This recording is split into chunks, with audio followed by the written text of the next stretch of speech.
पूछा है आयशा आ गई है? उसने बोला हाँ आ गई। कह रही पर्दा लगा दो। मैं स्टाफ हूँ यहाँ का, जो मैं आपके आने पे पर्दा लगाऊंगी? आप बोल ज़रा पर्दा खींच देना सोने से पहले प्लीज़, लाइट आती है। अगर कोई ये बोल दे तो इसका मतलब ये नहीं होता कि वो आपको नौकर समझ रहा है या अपना स्टाफ समझ रहा है। Hello and welcome to overrated.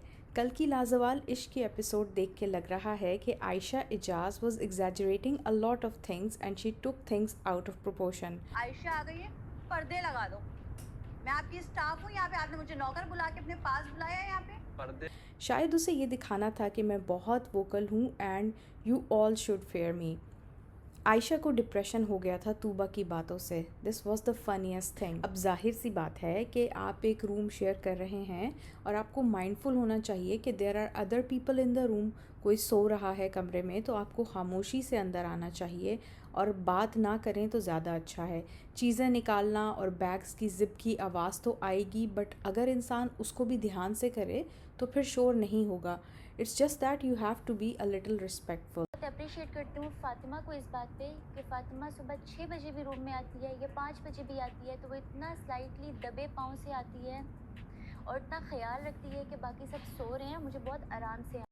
जैसे कि तूबा ने फ़ातिमा को अप्रिशिएट किया कि वो जब भी रूम में आती है तो बहुत खामोशी से आती है, but of course Fatima was waiting for a chance to attack Tuba.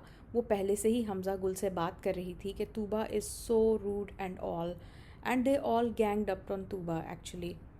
किसी ने भी उसे सपोर्ट नहीं किया क्योंकि शायद तूबा डिसिप्लिन्ड है तो वो जल्दी सोती है, बाकी सब सुबह तक जागते हैं। और अगर इतना डिफरेंस है उन सब के सोने के टाइम में तो एटलीस्ट आप एहतराम से रूम के अंदर आएँ। नाउ आई वॉज एक्सपेक्टिंग कि शायद माज, उरूज, लाइबा और जन्नत में से कोई सपोर्ट करेगा तूबा को, लेकिन किसी ने भी नहीं किया एंड सब उसके ऊपर ही शुरू हो गए थे।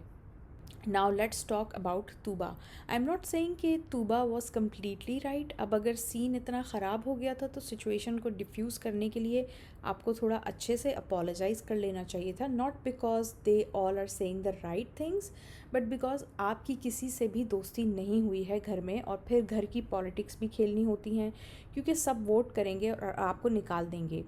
अभी से ऐसा लग रहा है कि जन्नत या तूबा में से कोई जाएगा। अब इतना स्ट्रेट शूटर नहीं होना चाहिए इंसान को। You have to be a bit diplomatic and सबसे इंटरेक्ट करना चाहिए ताकि गेम में आप रह सकें। और माज जो बोल रहा था देयर विल बी नो माज without Tuba is such a joke. जैसे पहले उसने कहा था कि चाहे हमज़ा गुल मेरे पैरों में पड़ जाए लेकिन मैं उसे माफ़ नहीं करूँगा, and cut to his apology फ़ौरन से माफ़ कर दिया उसने हमज़ा गुल को।